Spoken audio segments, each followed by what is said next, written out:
नमस्कार दोस्तों, आप सभी प्यारे विद्यार्थियों का ट्रिपल ई युवा कैंपस के ऑनलाइन प्लेटफॉर्म पर हार्दिक स्वागत है, अभिनंदन है। प्यारे विद्यार्थियों, हमने भारतीय संविधान, इंडियन पॉलिटी, कॉन्स्टिट्यूशन का पार्ट नंबर 1 पढ़ लिया था और आज हम भारतीय संविधान जो है उसका भाग नंबर 2 पढ़ेंगे। प्यारे विद्यार्थियों, भारतीय संविधान जो है उसका हम इंट्रोडक्शन ले रहे थे। इंट्रोडक्शन ऑफ द कॉन्स्टिट्यूशन, भारतीय संविधान का परिचय ले रहे थे, जिसमें हमने कुछ बातें पढ़ी थी। एक बार मैं पुनः रिपीट कर देता हूं। संविधान शब्द 2 शब्दों से मिलकर के बना है, सम और विधान। और सम का मतलब समान रूप से, विधान का मतलब कानूनों का समूह होता है। और हमने ये देखा कि संविधान को इंग्लिश में कॉन्स्टिट्यूशन कहते हैं और कॉन्स्टिट्यूशन शब्द जो है वो लैटिन भाषा के कॉन्स्टिट्यूट शब्द से बना है, जिसका अर्थ बनावट होता है। प्यारे विद्यार्थियों, संविधान की डेफिनेशन, संविधान की परिभाषा भी हमने पढ़ी और परिभाषा में हमने पढ़ा कि कानूनों का वह लिखित या अलिखित दस्तावेज जिसके अनुसार किसी भी देश की सरकार उस देश के शासन को चलाती है, उसे संविधान कहते हैं। यानी कि संविधान 2 प्रकार का, संविधान लिखित भी होता है, संविधान अलिखित भी होता है। डियर स्टूडेंट्स, हमने ये पढ़ा कि भारत का जो संविधान है वो लिखित है और इंग्लैंड का जो संविधान है वो अलिखित है। साथ में हमने ये भी पढ़ा कि विश्व का सबसे छोटा संविधान अमेरिका का संविधान है, जिसमें मात्र 7 अनुच्छेद हैं। और विश्व का सबसे बड़ा संविधान हमारे भारत का संविधान है, जिसमें मूलतः यानी 26 जनवरी 1950 को 395 अनुच्छेद थे, 8 अनुसूचियां थी और 22 भाग थे। डियर स्टूडेंट्स, आखिरकार अगला प्रश्न यह बनता है कि सर इतना सा बताइए कि क्या संविधान 26 जनवरी 1950 से पहले नहीं था? क्या यह 26 जनवरी 1950 के बाद में ही अस्तित्व में आया है? तो डियर स्टूडेंट्स, 26 जनवरी 1950 से पहले भी हमारे देश का शासन जो है वो अंग्रेजों के समय में लिखित नियमों के अनुसार चला करता था, लिखित कानूनों के अनुसार चला करता था। और 26 जनवरी 1950 को हमने एक मूल दस्तावेज बना लिया, जिसमें हमने सभी कानूनों को एक जगह समाहित कर लिया। आखिरकार क्यों जरूरत पड़ी कि हमारे को संविधान बनाना पड़ा, जब इतने समय से हम बिना संविधान के भारत का शासन चला रहे थे? इतने समय से भारत का शासन रीति रिवाजों, परंपराओं पर आधारित था, तो क्या ऐसी आवश्यकता पड़ी? और कौन थे वो जिन्होंने भारतीय संविधान की कल्पना की और भारतीय संविधान की शुरुआत की? यानी कि आज हम स्टार्ट करेंगे कि किन की वजह से भारतीय संविधान जो है उसकी नींव जो थी वो प्रारंभ हुई थी और भारतीय संविधान फिर किन्होंने बनाया था। सबसे पहले भारतीय संविधान जो है वो अंग्रेजों के समय में प्रारंभ हो गया था। यानी कि अंग्रेज जो है उनका जब भारत में आगमन हुआ था, तब ही हमारा जो भारत है उसका जो संविधान है वो संविधान प्रारंभ हो गया था। क्योंकि भारतीय संविधान क्या है? नियमों का एक दस्तावेज है। तो अंग्रेजों ने हमारे भारत में शासन करने के लिए नियम चलाई, अंग्रेजों ने हमारे भारत में शासन करने के लिए कानून चलाई, उन कानूनों को लिख करके हमारे भारत में भेजा गया। बस वहीं से तो संवैधानिक इतिहास प्रारंभ हो जाता है। आखिरकार ये अंग्रेज हमारी धरती पर आए किस तरीके से? इन्होंने धीरे धीरे व्यापार के बाद में हमारे भारत को राजनीतिक रूप से अपने अधीन कैसे कर लिया? आइए उस बात को हम बहुत बढ़िया तरीके से, बहुत शानदार तरीके से समझने का प्रयत्न करेंगे। डियर स्टूडेंट्स, सबसे पहले बात है 1591 ईस्वी की बात है कि उस समय में एक अंग्रेज जो था वो पूरे विश्व का भ्रमण करता है और पूरे विश्व का भ्रमण करते करते, पूरे विश्व में घूमते घूमते वो एक ऐसे देश में पहुंच जाता है जिस देश को हम सोने की चिड़िया कहते हैं। जो विश्व गुरु है उस देश में पहुंचता है और वहां जाकर के देखता है कि पूरे विश्व में अगर कोई सबसे संपन्न देश, सबसे खुशहाल देश है तो वो कौन सा देश है? भारत है। जब वो इस चीज को हमारे भारत में देखता है, खुशहाली को देखता है, यहाँ के धन संपदा को देखता है, तो उससे प्रभावित होकर के वो अपने स्वदेश जाता है। उसका स्वदेश था इंग्लैंड, यानी कि रोल पिच नामक जो अंग्रेज है वो अपने स्वदेश लौटता है। स्वदेश कौन सा था? इंग्लैंड। और इंग्लैंड जाकर के अपने जो देश के निवासी हैं, अपने देश में निवास करने वाले उसके जो अन्य साथी हैं, उनको बताता है कि अगर पूरे वर्ल्ड में अगर कोई सबसे संपन्न देश है तो वो एक ही है, हिंदुस्तान, यानी कि भारत। अब जब उनको इस बात का पता चलता है कि इतना ही समृद्ध है, तो हमारे को उस देश में जाकर के व्यापार करना चाहिए। मधुमक्खी कहाँ बैठती है? जहां मीठा होता है। लोग ज्यादा कहाँ जाते हैं? जो पैसे वाले होते हैं। तो जाहिर सी बात है कि इंग्लैंड के वो जो व्यापारी थे वो भारत में व्यापार करने की कल्पना करते हैं, और उस कल्पना को धरातल पर उतारने के लिए उन्होंने एक कंपनी का गठन कर लिया। 31 दिसंबर 1600 ईस्वी को एक कंपनी बनाई गई, जिस कंपनी का नाम था ईस्ट इंडिया कंपनी। प्यारे विद्यार्थियों, आप इस बात को जरूर ध्यान रखें कि कंपनी इंग्लैंड से आ रही है, कंपनी भारत में आ रही है। अगर वो इंग्लैंड से आ रही है तो इंग्लैंड में भी निश्चित रूप से उसको भारत में आने की अनुमति मांगनी पड़ेगी, और अगर वो भारत में आ रही है तो भारत के शासक से भी उसको अनुमति मांगनी पड़ेगी।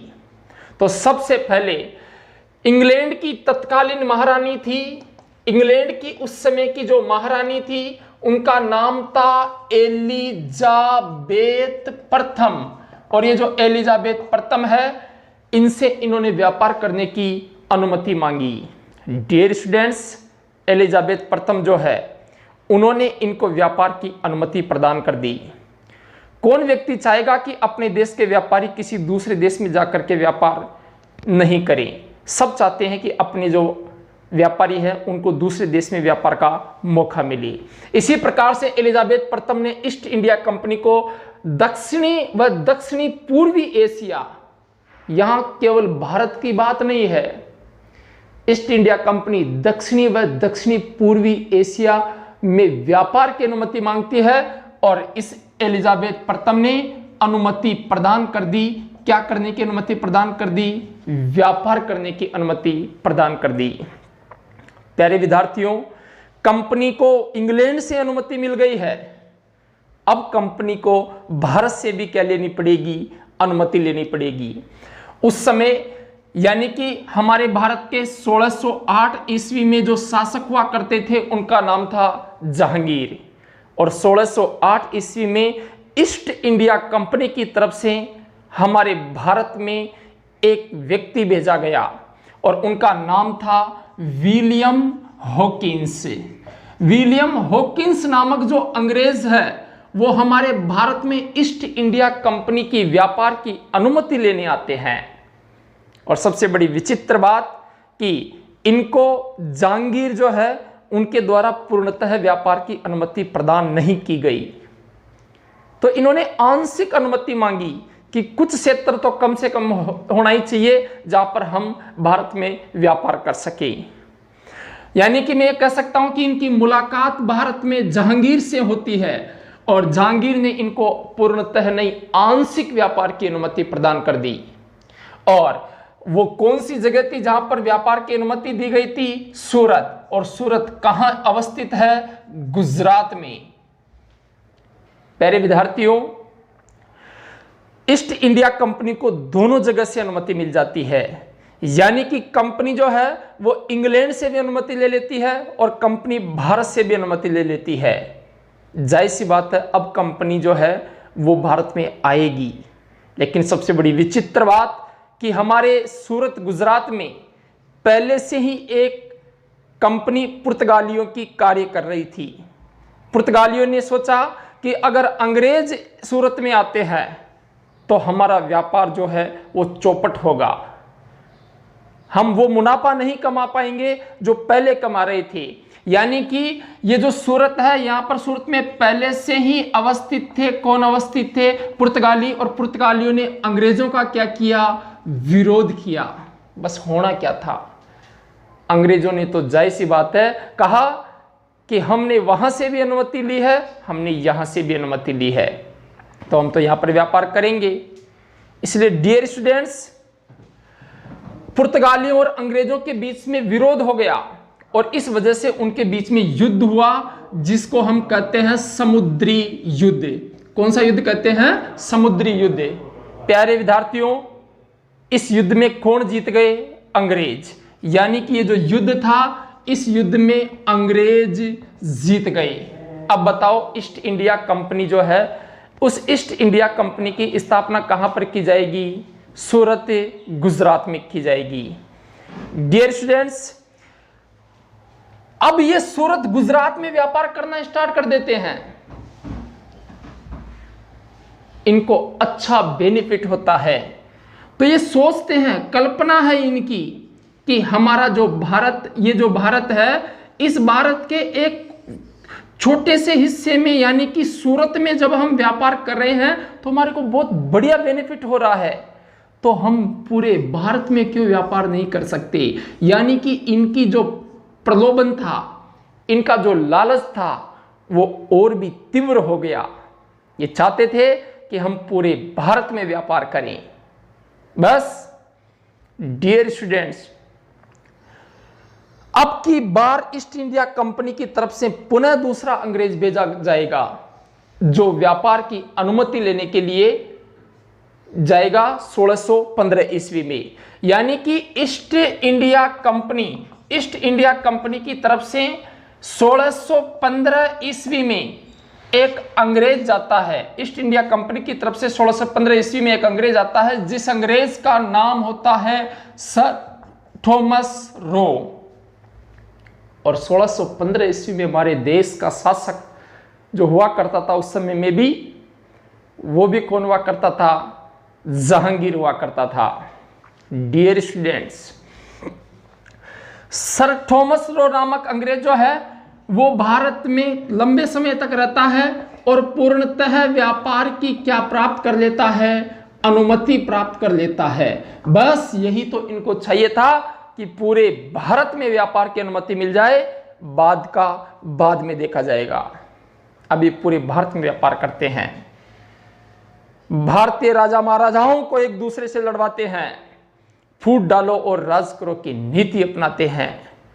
प्यारे विद्यार्थियों, बस अब धीरे धीरे ये जो अंग्रेज थे, इन अंग्रेजों और हमारे जो भारतीय थे, उन भारतीयों के मध्य में गतिरोध होना प्रारंभ हो गया, विवाद होना प्रारंभ हो गया, जिसके परिणाम स्वरूप हमारे जो भारत है उसमें अनेक युद्ध हुए थे, जिसमें से प्रमुख युद्ध जो हमारे लिए इंपॉर्टेंट है वो प्लासी का युद्ध रहेगा और एक बक्सर का युद्ध रहेगा। डियर स्टूडेंट्स, अच्छा, मैं आपसे एक छोटा सा प्रश्न पूछता हूं, आप कमेंट करोगे और डेफिनेटली उसका आंसर दोगे, मुझे विश्वास है। यानी कि सर थॉमस रो जहांगीर से 1615 में फिर मिला था। बताओ वो कौन सी जगह थी जहां पर सर थॉमस रो जो है वो जहांगीर से मिला था? ये आपको प्रत्येक स्टूडेंट को कमेंट करके जवाब देना है। और दूसरी सबसे बड़ी बात, मैं आपको हिंट देता हूं कि वो कौन सी जगह है। एक ऐसा शहर जहां पर ब्रह्मा जी का विश्व का सबसे प्राचीन मंदिर स्थित है। एक ऐसा शहर जहां पर 52 घाटों वाली पुष्कर नामक झील अवस्थित है। एक ऐसा शहर जहां पर आना सागर झील अवस्थित है। एक ऐसा शहर जहां पर राजस्थान की रूठी रानी उमादे जो है उस दुर्ग में जीवन भर रूठ करके बैठी रही अपने पति के विचारों की वजह से, यानी कि तारागढ़ दुर्ग। वो कौन सा शहर है? एक ऐसा शहर जहां पर घुंगरा घाटी अवस्थित है। प्यारे विद्यार्थियों, आप सभी कमेंट करेंगे और मैं सबका कमेंट जरूर देखूंगा कि वो कौन सा शहर है जहां पर इनकी मुलाकात हुई थी। डियर स्टूडेंट्स, आपको एक बात और ध्यान रखनी है। अब हम प्लासी और बक्सर का युद्ध पढ़ेंगे, जिनके परिणाम स्वरूप हमारे भारत की दशा और दिशा दोनों परिवर्तित हो गई। सबसे पहले अंग्रेजों और भारतीयों के मध्य में गतिरोध हुआ और उसके परिणाम स्वरूप हमने एक युद्ध लड़ लिया जिसका नाम था प्लासी का युद्ध। 23 जून 1757 को हमने कौन सा युद्ध लड़ा? प्लासी का युद्ध लड़ा। यानी कि इसमें मैं यह कह सकता हूं कि कुछ शासक तो भारत की तरफ से थे और कुछ शासक जो थे वो ईस्ट इंडिया कंपनी की तरफ से थे। भारत में कौन कौन से शासक थे? भारत में एक बंगाल का नवाब था और वो जो बंगाल का नवाब था उसका नाम था सिराजुद्दौला। क्या नाम था डियर स्टूडेंट्स? सिराजुद्दौला। और इधर ईस्ट इंडिया कंपनी की तरफ से एक अंग्रेज था जिसका नाम था क्लाइव। प्यारे विद्यार्थियों, घमासान युद्ध हुआ, जबरदस्त युद्ध हुआ और उसका परिणाम ये रहा कि अंततोगत्वा इसमें अंग्रेज जो हैं उनकी जीत हो गई। यानी कि इस युद्ध में कौन जीत गए? अंग्रेज। रीजन एक ही था, हमारे पास में साहस की कमी नहीं थी, वीरता की कमी नहीं थी, शौर्य की कमी नहीं थी। हमारे पास में केवल एक चीज की कमी थी और वो ये थी कि हमारे पास में अत्याधुनिक हथियार नहीं थी।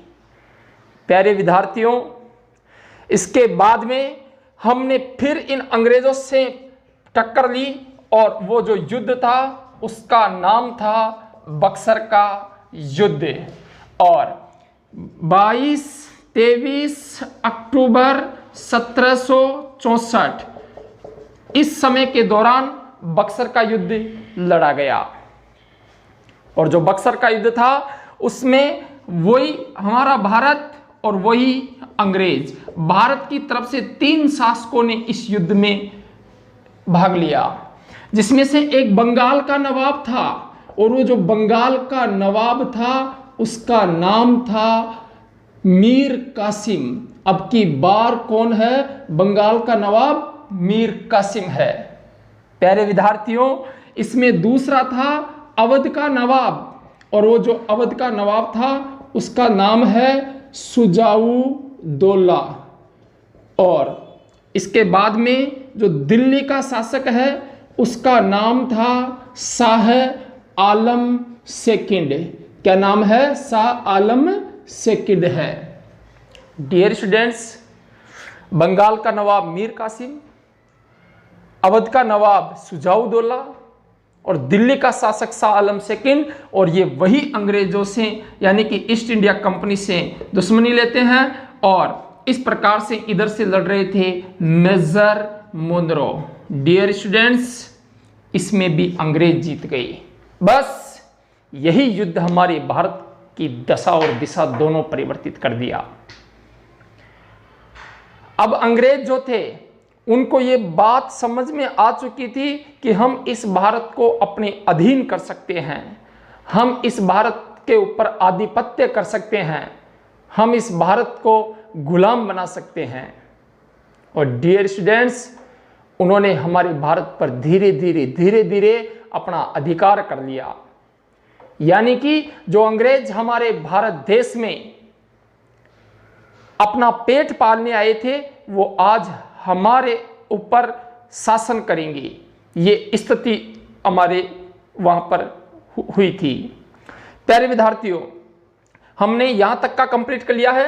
अब अंग्रेज भारत पर शासन करेंगे तो यही अंग्रेज भारत में नियम चलाएंगे, कानून चलाएंगे और वही कानून अधिनियम कहलाएंगे, वही कानून एक्ट कहलाएंगे और उन्हीं कानूनों को भारतीय संवैधानिक इतिहास कहा जाएगा और उन्हीं की वजह से हमारे भारत का तत्कालीन समय का शासन चलेगा।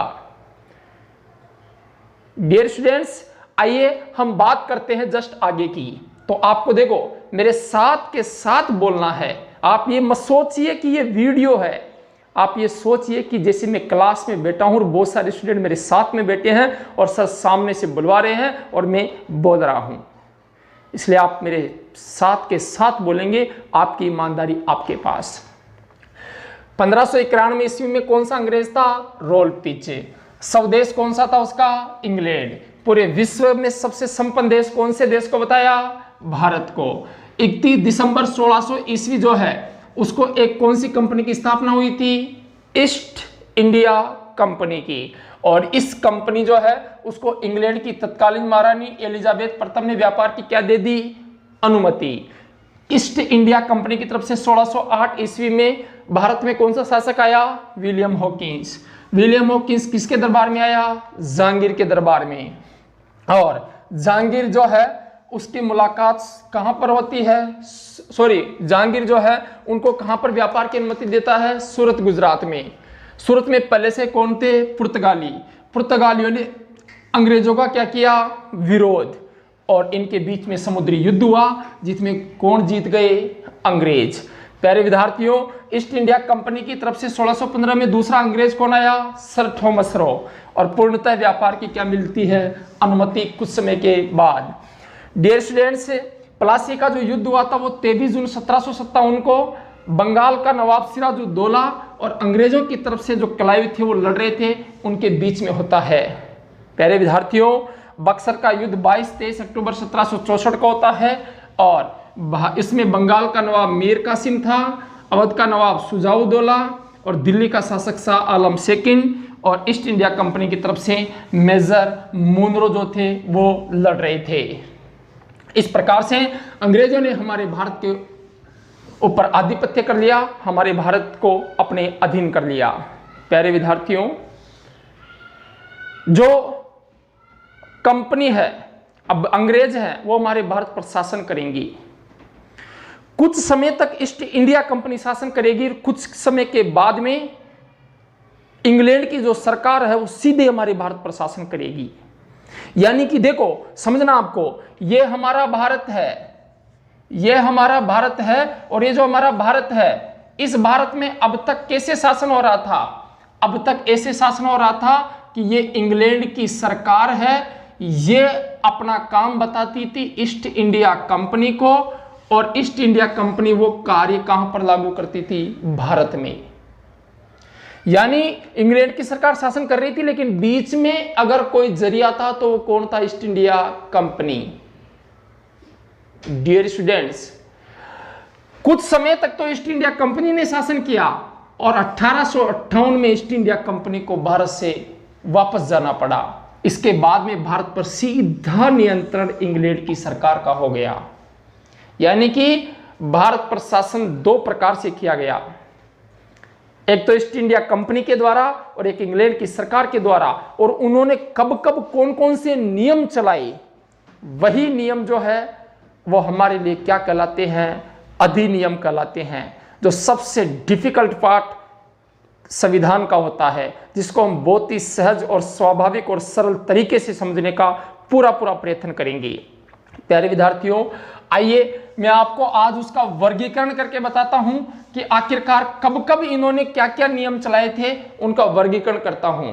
यानी कि ये जो कंपनी है, ये भारत है, इस भारत के ऊपर दो प्रकार से शासन किया गया था। सबसे पहले नंबर 1, पहले ईस्ट इंडिया कंपनी का शासन था, एक तो ये हो गया, और एक ब्रिटिश ताज का शासन था। यानी कि इंग्लैंड की सरकार जो है उसका सीधा शासन था। तो यानी कि दो प्रकार से हम इसको बांटते हैं। 1773 में पहला नियम बढ़ा करके भेजा था अंग्रेजों ने, तब से लेकर के 1853 तक ईस्ट इंडिया कंपनी का शासन था और 1858 में ब्रिटिश ताज का पहला नियम आया था। तब से लेकर के 1947 यानी 1947 में जब देश आजाद होता है, तब तक ब्रिटेन की जो सरकार है उसका सीधा शासन भारत पर होता है, बीच में ईस्ट इंडिया कंपनी नहीं थी। प्यारे विद्यार्थियों, और यही सबसे इंपॉर्टेंट रहेंगे हमारे लिए, जिसमें सबसे पहले हम 1773 का रेगुलेटिंग एक्ट पढ़ेंगे।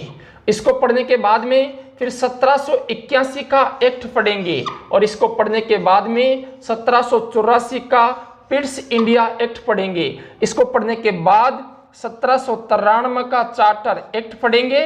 इसको पढ़ने के बाद 1813 में जो नियम बना के भेजे थे वो पढ़ेंगे, और इनको पढ़ने के बाद 1833 के नियम पढ़ेंगे, और इसके बाद अंतिम अधिनियम यहां पर होगा 1853 का। यानी यहां से लेकर के इन सनों में अंग्रेजों ने जो हमारे लिए जो नियम बना करके भेजे थे वो ईस्ट इंडिया कंपनी का शासन था, और इसके बाद में वो ब्रिटेन की सरकार के द्वारा भेजे गए नियम थे, जिसमें से सबसे पहले 1858 का विक्टोरिया घोषणा पत्र पढ़ेंगे हम, और इसके जस्ट बाद 1861 का भारत परिषद अधिनियम पढ़ेंगे, और इसके जस्ट बाद 1892 का एक्ट पढ़ेंगे, और 1909 का मार्ले मिंटो सुधार अधिनियम पढ़ेंगे, और इसके जस्ट बाद 1919 का मॉन्टेग्यू चेम्सफोर्ड अधिनियम पढ़ेंगे, 1935 का सबसे बड़ा अधिनियम यानी कि भारत शासन अधिनियम पढ़ेंगे, और इसको पढ़ने के तुरंत बाद 1947 में हमारा देश आजाद होगा, उस समय एक बार फिर ये हमारे देश में नियम बना करके भेजेंगे। प्यारे विद्यार्थियों, पहले हम ईस्ट इंडिया कंपनी के द्वारा नियम जो बनाए गए थे, किस किस सन में क्या क्या नियम थे वो पढ़ेंगे, और इसके बाद में इंग्लैंड की सरकार ने क्या क्या नियम बनाए थे वो पढ़ेंगे। डियर स्टूडेंट्स, आप कमेंट जरूर करें, वीडियो अगर आपको पसंद आए तो लाइक करें।